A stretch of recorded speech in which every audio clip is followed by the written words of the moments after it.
So the Prime Minister has condemned Lee Anderson's comments as unacceptable and wrong, but has denied that the party had Islamophobic tendencies. Some MPs in the Tory behind the Red Wall say a revolt from voters could now move to the Reform Party. They say they've been flooded with messages supporting Lee Anderson after his sacking. So our political editor, Christopher Hope, joins us now. Good morning, Chris. Just remind people what has got Lee Anderson into such hot water over the weekend. Yes, very briefly. Morning, Bev. Morning, Andrew. He made some remarks on Friday night on GB News, saying that, or alleging that the Met Police have been subject to a Islamist takeover, that they were now in control of policing. He was upset about the projection of anti-Israel chants onto the Big Ben Tower on Wednesday. He made those remarks there were then complaints from some Tory MPs. Sajid Javid, the former Tory Chancellor, was one who was said to have complained, and by Saturday lunchtime he had been suspended as an MP. Now, we now know a bit more about what happened, as a Tory MP, forgive me, and we now know a bit more of what happened. He actually had refused to apologise to CCHQ, and that's why he had the whip removed. Now, he's released to GB News just now a full statement that he had planned to release on Saturday, but didn't, because he was told it wasn't sufficient. It didn't say sorry. I'm going to read it out in full now for you, and it will also be on GB News' website, and you'll see it there. So the statement says, "I made some comments yesterday, Friday, that some people thought were divisive."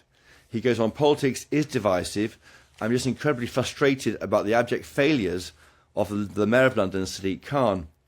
Khan called for an immediate ceasefire weeks ago with no conditions, while the hostages are still being held there at gunpoint by a terrorist organisation," and he's talking about Hamas in that line. "Hundreds of people have been arrested for racial abuse on these marches, and we barely hear a peep from the mayor. If these marches were about something less fashionable, Sadiq Khan would have been the first to call for them to be cancelled. It's double standards for political benefit.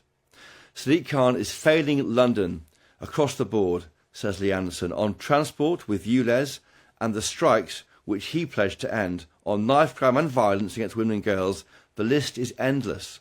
He goes on, that Sadiq Khan is more interested in virtue signalling to his trendy lefty mates by renaming train lines. He's referring there to London Overground network, with some new lines being renamed there, and street signs at a cost of millions of pounds, rather than delivering for our capital city, which should be the greatest on earth.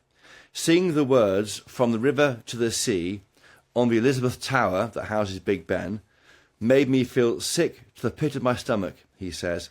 Khan has stood by and allowed our police to turn a blind eye to the disgusting scenes around Parliament. It's not my intention to upset anyone. I believe in free speech, and I have 100% respect for people of all backgrounds.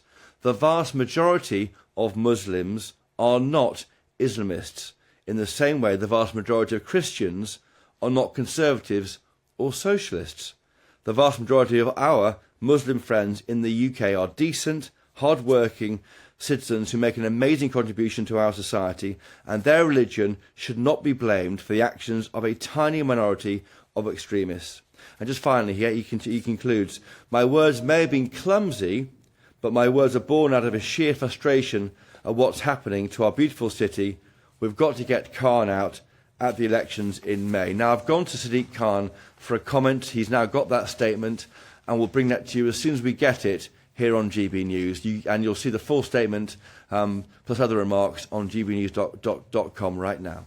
And Chris, just to be clear, that was a statement he wanted to release earlier, and Tory Central Office didn't want him to put it out. Is that right? That's correct. He drew up that statement. He sent it to CCHQ.